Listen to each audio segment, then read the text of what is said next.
warahmatullahi wabarakatuh. Bismillahirrahmanirrahim. Alhamdulillah wa syukurillah. Thumma salatu wassalamu ala rasulillah Nabiyyina Muhammad ibn Abdillah wa ala alihi wa ashabihi wa mawalah. La hawla wa la quwwata illa billah, amma ba'd. Bapak Ibu jamaah Asar Masjid Salahuddin yang dirahmati Allah, petang ini, sore ini, kajian tazkiyah kita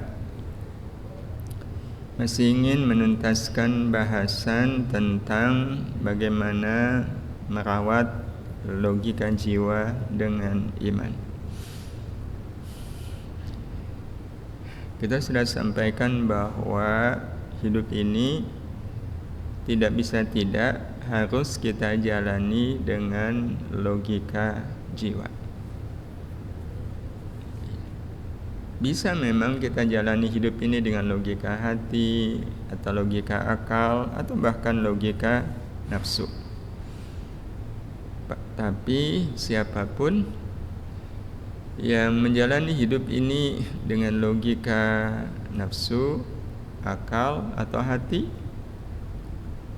pasti hidupnya banyak masalah. Dan yang hampir bisa dipastikan, hidupnya tidak akan bisa sampai pada tujuannya. Hanya dengan logika jiwa, hidup ini pasti akan sampai pada tujuannya tanpa meninggalkan masalah. Apa itu logika jiwa? Yang kemarin kita sampaikan adalah logika yang membuat siapapun menjadikan Allah dan akhirat sebagai landasan untuk menyimpulkan dan mengambil tindakan. Jadi dasar logika jiwa itu cuma dua. Allah suka dan ada keuntungan nanti di akhirat. Dan ini memang logika yang paling sesuai. Pertama, dari posisi kita. Kita ini kan hanyalah seorang hamba bagi Allah. Dan siapapun sepanjang dia beriman, dia tidak akan bisa mengelak status dirinya sebagai hamba Allah. Sehingga kita semua kalau ditanya siapa kita, sebenarnya yang paling kuat muncul dalam ingatan kita bukan saya orang Indonesia, bukan saya pegawai kantor apa, bukan. Tapi pertanyaan siapa saya, itu jawabannya yang muncul lebih dahulu adalah saya adalah hamba Allah. Nah, dilihat dari posisi bahwa kita hamba Allah, berarti apapun yang kita lakukan dasarnya adalah Allah suka. Dan yang kedua, kita semua di dunia ini sementara. Satu saat kita akan pulang kembali ke asal kita, yaitu akhirat. Dan berarti akhirat itu adalah asal kita.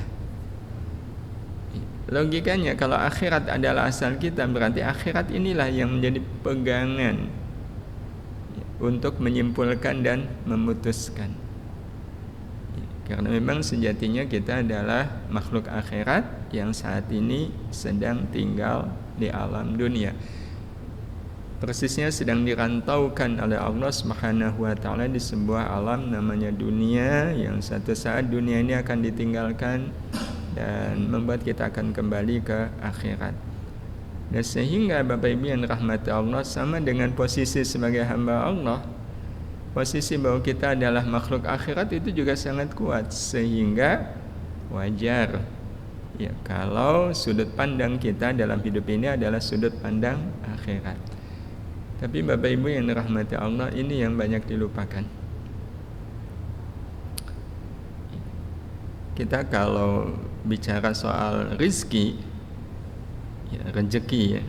Rezeki itu bahasa Arab, bahasa Indonesianya rezeki. Ketika bicara soal rezeki itu yang ada di kepala kita rezeki akhirat atau rezeki dunia? Dunia. Padahal kita bukan makhluk dunia. Kita adalah makhluk akhirat. Maka kalau betul-betul menggunakan logika jiwa, kita hanya akan disebut mendapatkan rezeki kalau menerima atau memberi. Rezeki yang sesungguhnya ada pada saat kita menerima atau ada pada saat kita memberi. Menerima kan? Wah, saya dapat rezeki. Terus rezekinya di mana? Ya saya simpan. Apakah itu rezeki? Enggak. Kenapa? Karena kalau disimpan ya, tanpa ada maksud untuk apa disimpannya, ya pokoknya saya udah berlebih, ya udahlah, yang lebih saya simpan aja untuk apa? Enggak tahu lah untuk apa. Ya, berarti rezeki itu hanya bernilai dunia. Ya, padahal rezeki yang sesungguhnya adalah rezeki yang bernilai akhirat, dan tidak ada cara yang lain kecuali ketika kita menggunakannya di jalan Allah, menggunakannya untuk sesuatu yang memang disukai oleh Allah dan bernilai untuk akhirat. Ya, termasuk kita kalau bicara soal musibah, itu yang ada di kepala kita, musibah itu apa? Kekurangan, banjir, itu sering disebut sebagai musibah. Tapi itu kan sebenarnya musibah dunia. Ada nggak Bapak Ibu orang yang mendapatkan musibah dunia, ya, semisal rumahnya kebakaran, hangus, tapi dia sabar? Ada nggak Bapak Ibu? Ada. Nah kalau ada, berarti rumah dia yang kebakar itu nilainya nilai dunia atau nilai akhirat kalau dia sabar? Akhirat. Rumahnya memang hangus tapi dia sabar. Dan kalau mau ditimbang antara harga rumah dengan harga sabar, lebih bernilai mana? Sabar. Berarti kalau begitu, bagi orang yang sabar waktu dapat musibah, waktu rumahnya kebakaran, apakah rumah kebakaran itu musibah? Enggak. Ya. Makanya dengan sangat jelas Allah menyampaikan wabasyiris sabirin, sampaikan berita gembira untuk orang-orang yang sabar. Tapi memang mengubah mindset seperti ini perlu perjuangan, ya, perlu tenaga, ya, perlu kesungguhan. Karena kalau mindsetnya belum berubah, itu bisa jadi Bapak Ibu kita juga jadi salah memahami pesan-pesan yang Allah sampaikan di Al-Quran atau Rasul sampaikan di hadis. Sedekah kata Nabi itu bisa menolak bala. Pikiran kita bala di sini bala apa? Bala dunia kan? Iya, bala dunia. Padahal ada nggak orang yang rajin sedekah tapi tetap kena bala? Berarti yang salah siapa? Hadisnya dong. Loh ini hadisnya gimana? Katanya sedekah bisa menolak bala. Saya banyak sedekah, kenapa banyak bala? Ya kita aja yang berpikir bala di sini adalah bala dunia. Ya. Bahkan tapi kalau kemudian kita kembali bahwa kita adalah makhluk akhirat, kita melihat hadis tadi dengan logika jiwa, betul. Sedekah itu bisa menolak bala, yaitu bala akhirat. Yang paling pasti orang kalau sedekah dia lepas dari bala akhirat itu wujudnya apa? Dia terlepas dari musibah akhirat bernama kikir. Orang kalau sedekah berarti dia selamat nggak dari kikir? Dia terlepas dari bala bernama kikir. Karena itu Bapak Ibu yang dirahmati Allah Subhanahu wa taala, tanpa menggunakan logika jiwa, justru mindset manusia akan banyak centang perenang.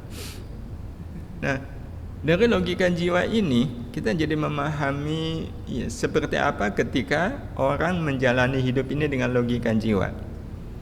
Dan tidak ada cara menjalani hidup kecuali dengan amal. Nah, ada 3 Bapak Ibu. Ya, kalau kita betul-betul konsisten menggunakan logika jiwa, kita pasti akan beramal dengan 3 kriteria. Yang pertama, beramal semata karena Allah suka. Dan ini yang menyebabkan kita nggak pernah pusing ketika beramal. Kadang kita merasa harus bertarung nggak Bapak Ibu untuk beramal. Tahajud enggak. Itu karena apa? Mendasarkan tahajud pada saya kan. Saya mau atau enggak, saya suka atau enggak ya. Ada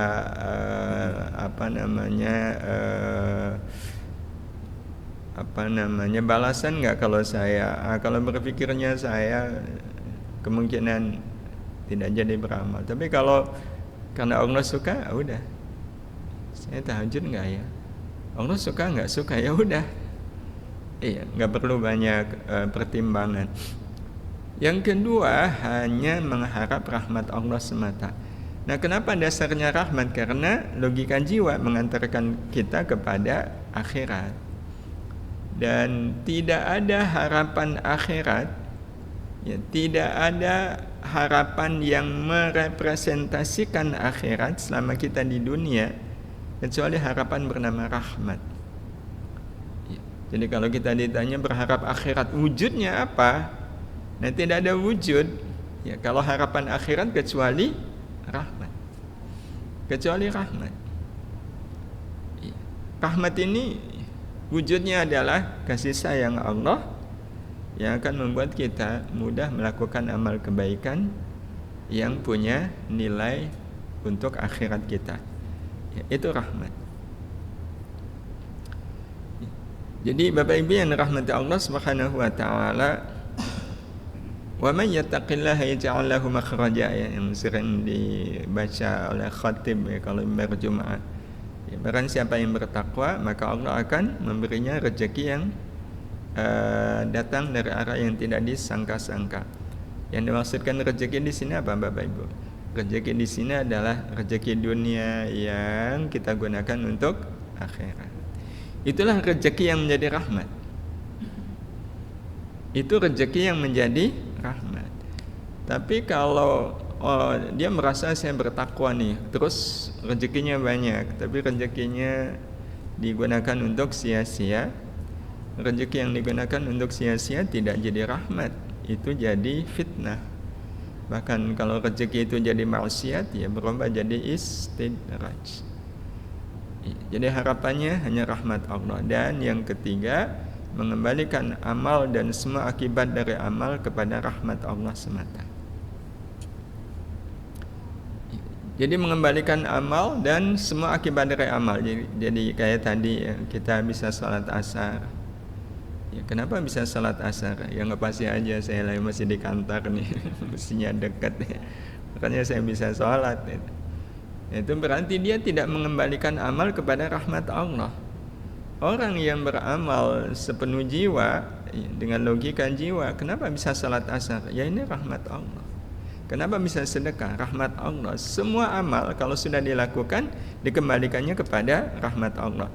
Nggak ada ungkapan karena saya sungguh-sungguh, ya karena ini sudah jadi kebiasaan saya. Pokoknya kebiasaan saya itu ya sholat di awal waktu, ya dimanapun saya akan sholat di awal waktu karena sudah jadi kebiasaan saya. Itu berarti dia sholat tepat waktu bukan karena panggilan jiwa. Kalau betul karena panggilan jiwa, begitu selesai melakukan amal, ya ini rahmat Allah aja. Kalau bukan karena rahmat Allah, belum tentu, bahkan kita bisa pastikan enggak mungkin kita bisa melakukan amal tanpa rahmat Allah. Dan semua akibat dari amal juga dikembalikan kepada rahmat Allah yang sering kita sampaikan. Ya, kalau habis beramal baik kita dipuji orang, pujian itu adalah rahmat Allah. Ya, tapi kalau dicaci, ya cacian itu juga rahmat Allah. Berobat kok sembuh, rahmat Allah. Berobat kok enggak sembuh, ya rahmat Allah. Dagang untung, itu rahmat Allah. Dagang rugi, rahmat Allah. Semua hasil itu diberi judul rahmat Allah. Nah, tahukah kita Bapak Ibu, kalau kita memberi judul apapun amal kita dan hasil dari amal itu sebagai rahmat Allah, justru kita akan merasakan nikmatnya amal. Justru kita merasakan nikmatnya amal.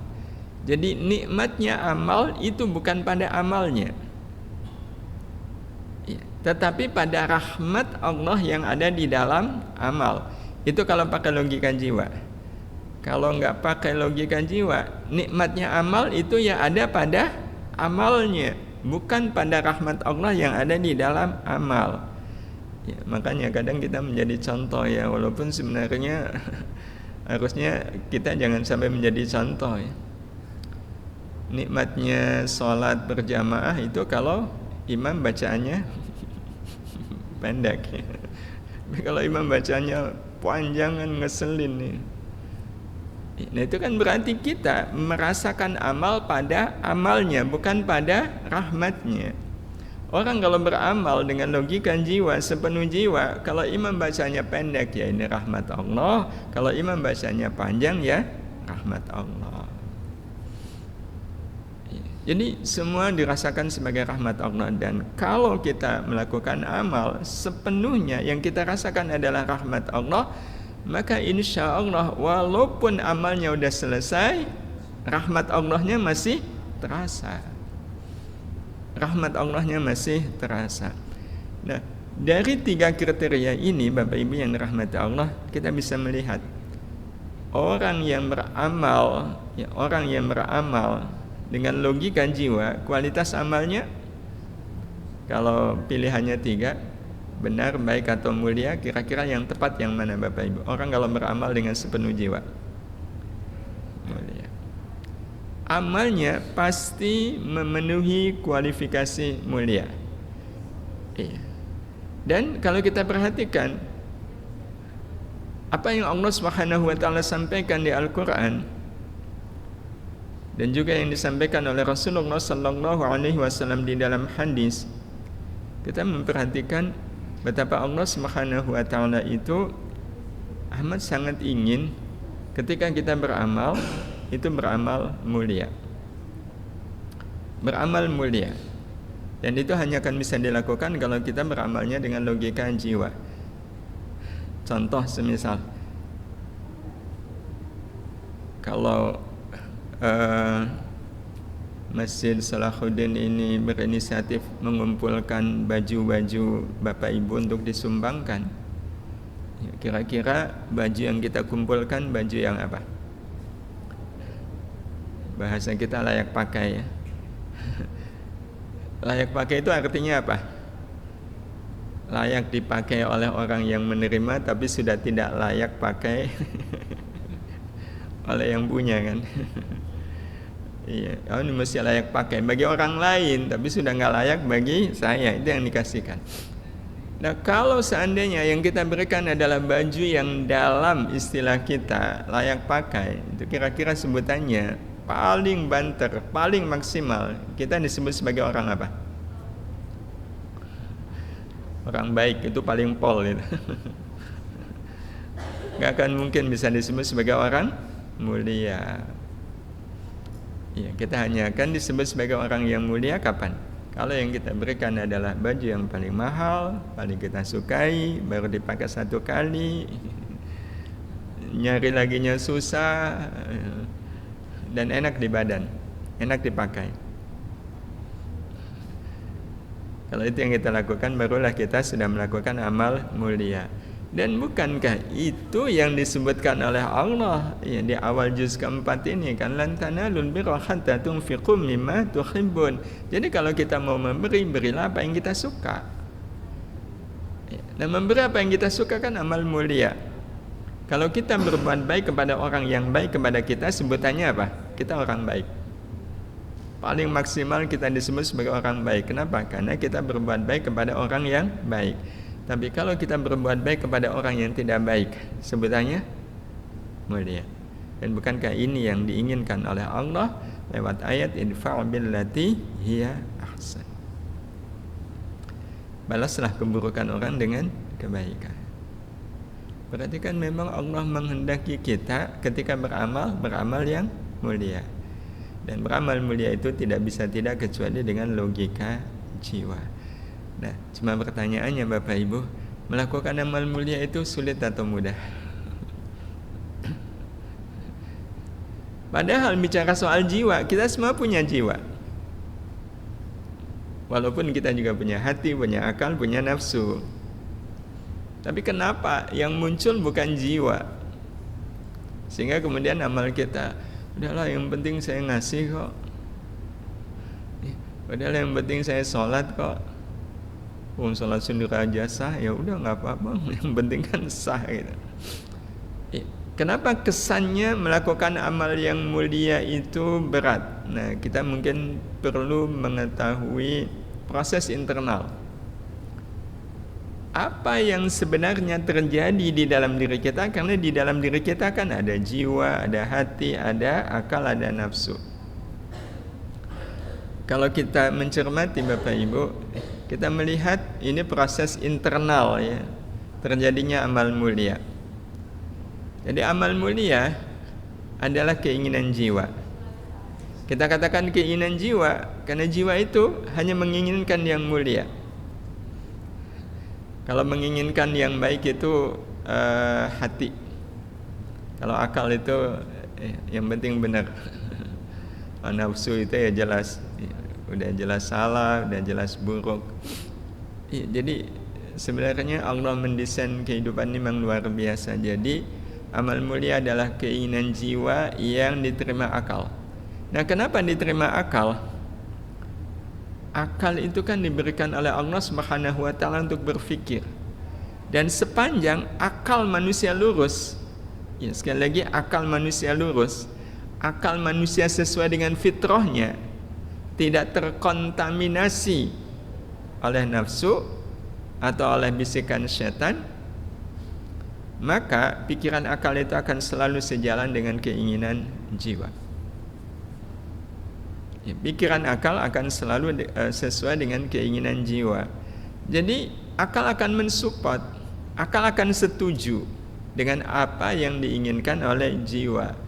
Dan cuma ini dia masalahnya, ketika sampai ke hati, nah di sini nanti problemnya, hati setuju atau enggak? Kalau hati setuju, maka amal mulia itu akan menjadi sikap dan tindakan. Saat disetujui oleh hati. Contoh paling mudah yang tadi kita sampaikan. Kita sebenarnya pengen nggak dapat pahala Bapak Ibu? Pengennya pahala yang sedikit atau banyak? Banyak atau banyak sekali? Itu yang mengatakan saya pengen dapat pahala yang banyak sekali, itu apanya kita? Nafsu, akal, hati atau jiwa yang menginginkan pahala yang banyak? Jiwa. Itu pasti jiwa. Jiwa memang sangat-sangat berkepentingan dengan yang namanya pahala. Dan aslinya yang berkepentingan dengan pahala itu cuma jiwa. Kenapa? Karena jiwa sadar diri. Besok pada saatnya manusia mati, yang mati kan raga. Yang pulang kembali ke akhirat apa?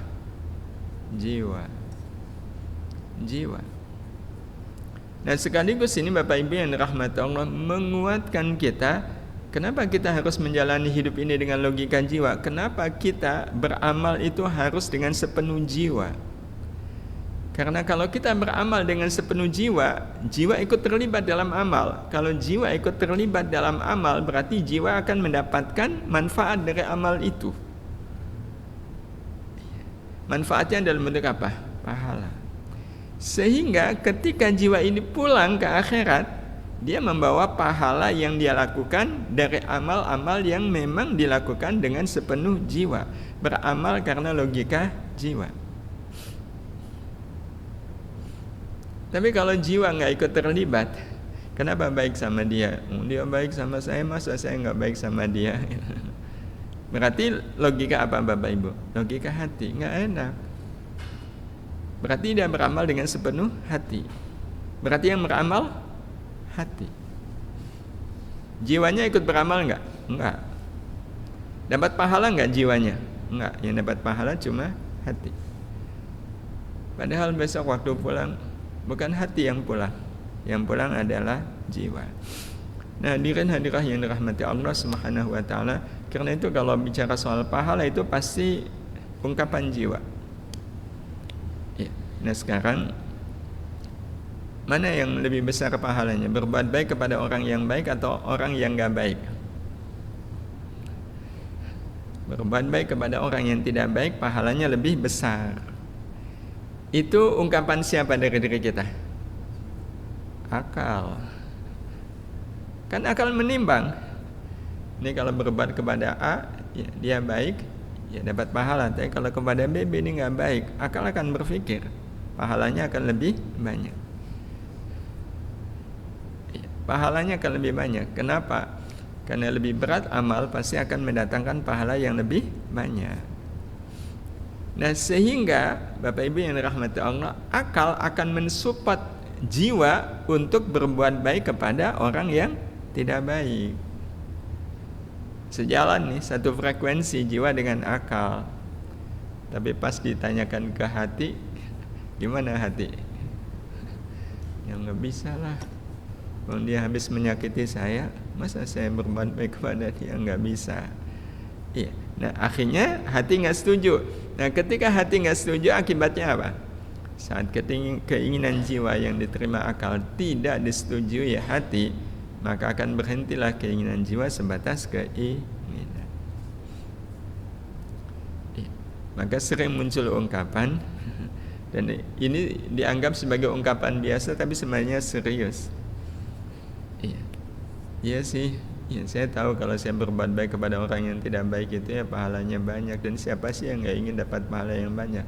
Tapi ya saya nggak bisa. Ya, saya nggak bisa. Dan rasanya kemudian ini dianggap selesai, padahal ini kan sebuah kerugian besar. Karena kalau cuma sebatas keinginan kan nggak ada nilai.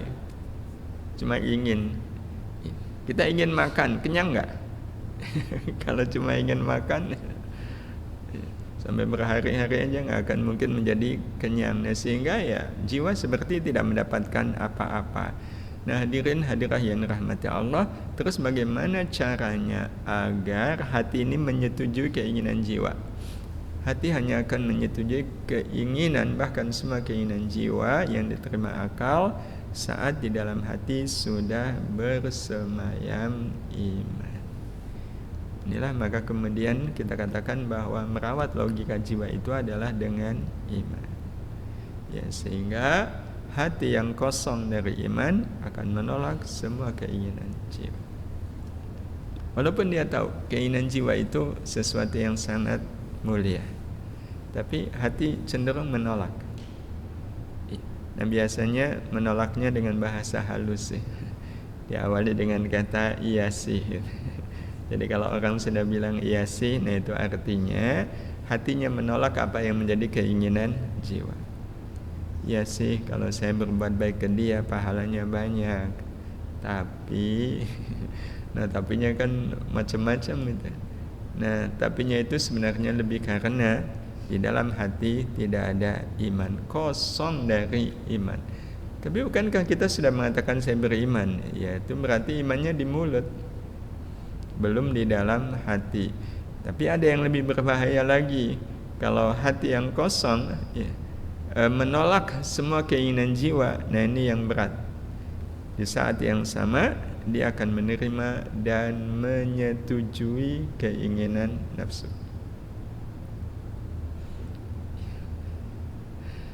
Kalau ada orang yang menyakiti kita, kita cenderungnya apa? Hati kita cenderungnya benci. Nah, bencinya hati kepada orang yang menyakiti kita itu sebenarnya aslinya maunya hati atau maunya nafsu? Maunya nafsu.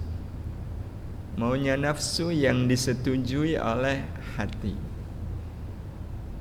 Ya, makanya wajar orang kalau sudah hatinya menuruti apa kata nafsu, menjadi berat untuk menuruti apa kata jiwa. Karena kalau kita perhatikan ada dimensi yang berbeda antara keinginan jiwa dengan keinginan nafsu. Keinginan jiwa selalu orientasinya akhirat kan. Kalau keinginan nafsu orientasinya dunia, berlawanan. Di belakang keinginan jiwa ada siapa? Ada Allah.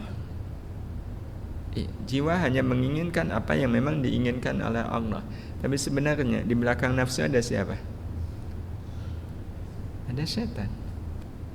Di belakang nafsu itu ada setan. Dari sini saja kadang Bapak Ibu yang dirahmati Allah, kita bertanya-tanya, kenapa hati lebih cenderung kepada nafsu? Mengiyakan apa kata nafsu, tapi sulit untuk mengiyakan apa kata jiwa. Ya, karena itu memang sangat-sangat wajar. Yang kemarin kita sampaikan, logika jiwa adalah logika yang didasarkan pada iman kepada Allah. Ini ketika iman itu ada di dalam hati. Nah, bagaimana proses agar iman itu ada di dalam hati? Kemarin sebenarnya kita sudah menyampaikan separuh ya, tapi maunya saya lanjutkan yang separuhnya lagi. Tapi ini kalau muqaddimahnya terlalu panjang. Tapi tidak mengapa, mudah-mudahan walaupun kita belum melanjutkan apa yang kita sampaikan kemarin, mudah-mudahan apa yang kita sampaikan ini memberikan wawasan tersendiri pada diri kita. Betapa selama ini kita sudah terlalu lama meninggalkan logika jiwa, bahkan asing dengan logika kita sendiri. Rasanya agak aneh kalau seandainya ada orang Jawa yang asing dengan dirinya sebagai orang Jawa, mempertanyakan, saya ini orang Jawa enggak ya? Orang Jawa kok nggak bisa bahasa Jawa? Orang Jawa kok nggak bisa anggah unggu Jawa gitu. Nah, perlu kembali kepada jati diri kita, bahwa siapapun kita sebenarnya kita lebih sebagai jiwa daripada sebagai raga, karena yang membuat raga ini hidup adalah jiwa. Hadirin ya Allah wa iyyakum, mudah-mudahan bermanfaat. Mohon maaf atas segala khilaf. Kita akhiri, subhanakallahumma bihamdika asyhadu an la ilaha illa anta astaghfiruka wa atubu ilaik. Assalamualaikum warahmatullahi wabarakatuh.